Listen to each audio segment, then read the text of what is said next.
Everyone, आप लोगों का एक बार फिर से मेरे यूट्यूब चैनल स्टडी विथ आंचल में स्वागत है।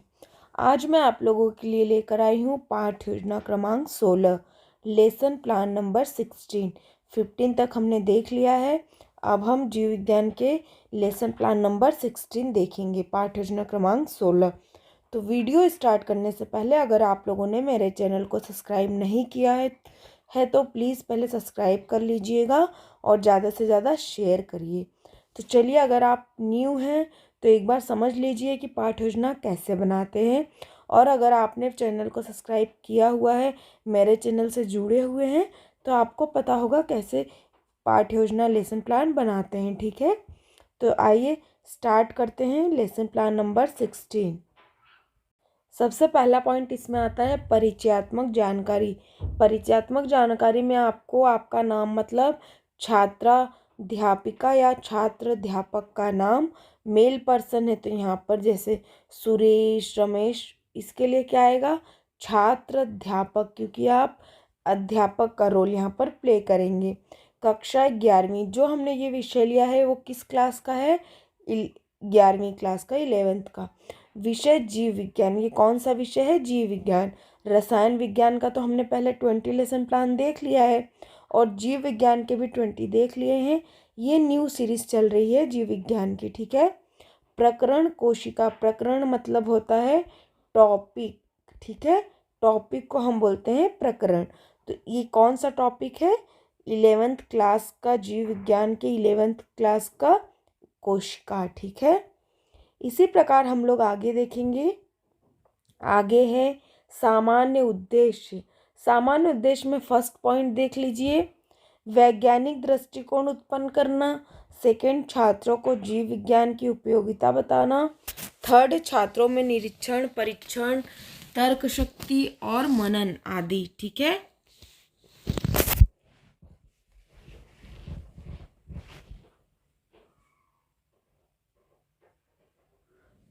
व्यावहारिक प्रक्रियाओं का अभ्यास कराना। ठीक है, इसी प्रकार नेक्स्ट पॉइंट देखिए, विशिष्ट उद्देश्य। हमने अभी सामान्य उद्देश्य देखा, अब हम देखेंगे विशिष्ट उद्देश्य। ये हमारा मेन टॉपिक है। इसके अंदर हम फर्स्ट पॉइंट देखेंगे ज्ञानात्मक उद्देश्य। ठीक है, तो जो विशिष्ट उद्देश्य होता है वो कितने प्रकार का होता है? तो 3 प्रकार का। एक ज्ञानात्मक उद्देश्य, एक बोधात्मक उद्देश्य। सबसे पहले हम देखेंगे ज्ञानात्मक उद्देश्य। ज्ञानात्मक उद्देश्य में पहला है छात्र कोशिका का प्रत्यय स्मरण कर सकेंगे। सेकंड है छात्र कोशिका को परिभाषित कर सकेंगे। फिर बोधात्मक उद्देश्य है तो छात्र कोशिकाओं से संबंध स्थापित कर सकेंगे। सेकंड है छात्र कोशिकाओं की व्याख्या अपने शब्दों में कर सकेंगे। थर्ड है संरचना के बारे में बताना। ठीक है, नेक्स्ट पॉइंट देखिए शिक्षण विधि। तो शिक्षण विधि के लिए हमें कौन कौन सी विधि का उपयोग करेंगे? व्याख्यान विधि और प्रश्नोत्तर विधि। फिर नेक्स्ट पॉइंट है शिक्षण सामग्री। हमें क्या क्या सामग्री चाहिए? ठीक है, मटेरियल, तो श्याम पट्ट, चौक, डस्टर, चार्ट आदि।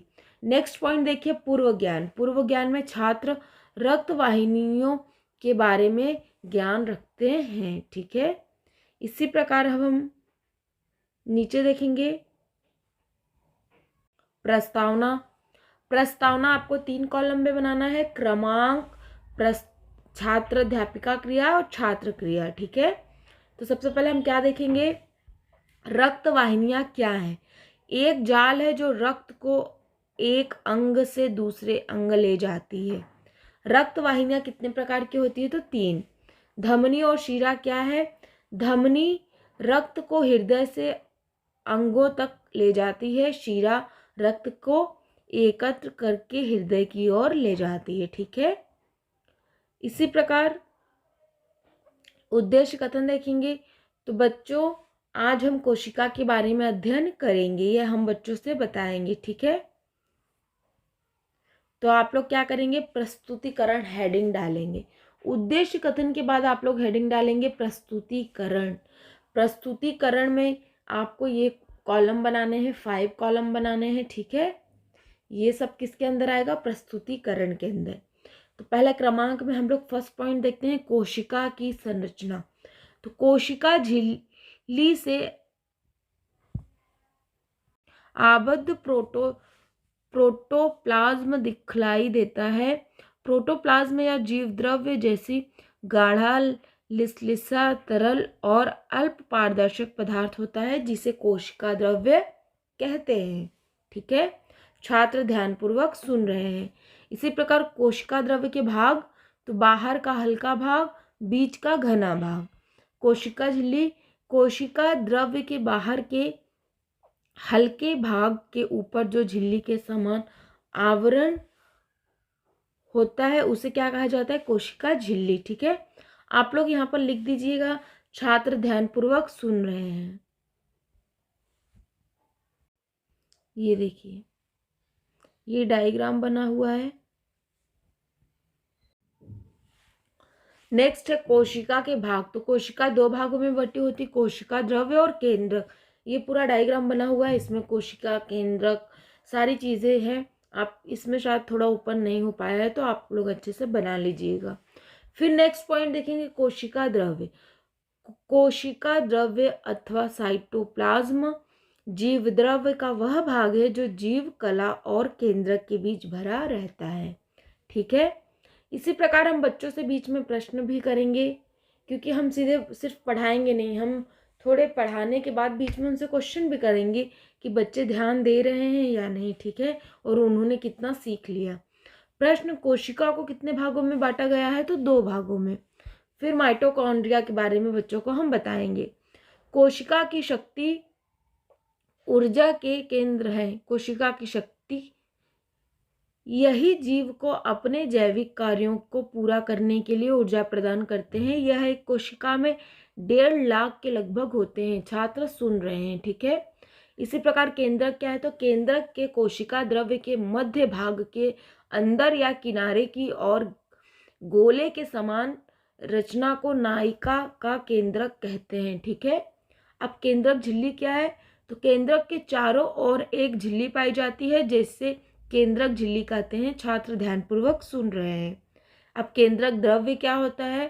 तो केंद्रक के अंदर एक रंगहीन पदार्थ भरा रहता है जिसे केंद्रक द्रव्य कहते हैं। क्रोमोटीन एक प्रकार की झिल्ली एक प्रकार की प्रोटीन होती है जिसे क्रोमोटीन कहते हैं। क्रोमोटीन कोमल धागों के रूप ले लेती है तथा दंड से समान रस बना लेती है। तो इसे क्या कहते हैं? क्रोमोटीन। छात्र ध्यानपूर्वक सुन रहे हैं। यहाँ पर मैंने डायग्राम नहीं बनाया है, लेकिन आप चाहें तो इन सभी का आप श्यामपट्ट पे डायग्राम बना के बच्चों को समझा सकते हैं। तो वो तो श्यामपट्ट पे बनाएंगे। यहाँ पर आपको आपकी कॉपी में, मतलब आप जो ये फाइल बना रहे हैं लेसन प्लान की कॉपी, इसमें आप चाहें तो इसी पे बना सकते हैं, नहीं तो चाहे तो कलरफुल शीट का यूज़ कर सकते हैं। ठीक है, आपको जो अच्छा लगे, लेकिन कलरफुल शीट ज़्यादा अच्छी लगती है। उसको आप चाहे तो फोल्ड करके बना दीजिए। अगर बहुत ज़्यादा बड़ी शीट है, बड़ा डायग्राम है, तो आप अपने अकॉर्डिंग देख सकते हैं आपको क्या सही सुविधा लग रही है। ठीक है, इसी प्रकार अब हम देखेंगे पुनरावृत्ति प्रश्न। तो कोशिका द्रव्य क्या है और कोशिका झिल्ली किसे कहते हैं? कक्षा कार्य, कोशिका द्रव्य के बाह्य भाग को खाली स्थान क्या कहते हैं और रसधानी किसे कहते हैं? गृह कार्य, कोशिका को सचित्रण विस्तार से समझाइए। इसी प्रकार श्यामपट्ट सार, श्यामपट्ट सार में आपको ब्लैक कलर की शीट, आपको कोई भी लाल, पीली, हरी, नीली नहीं चिपकानी है, सिर्फ ब्लैक शीट का ही यूज़ करना है। पता है क्यों? क्योंकि आपका श्यामपट्ट ब्लैक होता है और यहाँ पर हमें ब्लैक शीट ही चिपकानी होती है। ठीक है, तो आप उसकी छोटी सी कटिंग करेंगे सुंदर डिज़ाइन में। आपको जो भी डिज़ाइन पसंद है, लंबाई चौड़ाई जो भी आपको रखनी है अपने अकॉर्डिंग आप रख सकते हैं। आप ऐसे भी बना सकते हैं, आप चाहें तो ऐसे भी बना सकते हैं। वो आपके ऊपर डिपेंड करता है कि आप अपनी फाइल को कितना अट्रैक्टिव और कितना सुंदर बनाना चाहते हैं। ठीक है, तो इसी प्रकार श्यामपट्ट पे आपको शॉर्टकट सारा समरी लिखना होता है, जैसे कि छात्राध्यापिका का नाम, कक्षा, विषय, प्रकरण, शिक्षण बिंदु, तो कोशिका, पादप कोशिका, जंतु कोशिका। इस प्रकार से हमारा पाठ योजना क्रमांक 16 यहाँ पर कंप्लीट होता है। आप लोग अच्छे से वीडियो देखिए और अपने लेसन प्लान बनाइए। अभी मैं पेपर भी शेयर कर रही हूँ, उसकी PDF आपको टेलीग्राम चैनल पर मिल जाएगी और इसकी PDF भी आपको टेलीग्राम चैनल पर मिलेगी।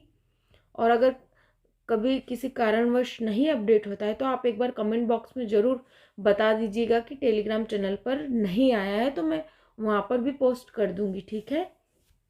तो आप लोगों को अगर वीडियो अच्छी लगी हो तो लाइक ज़रूर करिएगा और सब्सक्राइब करना बिल्कुल ना भूलें और ज़्यादा से ज़्यादा शेयर करिए, ठीक है।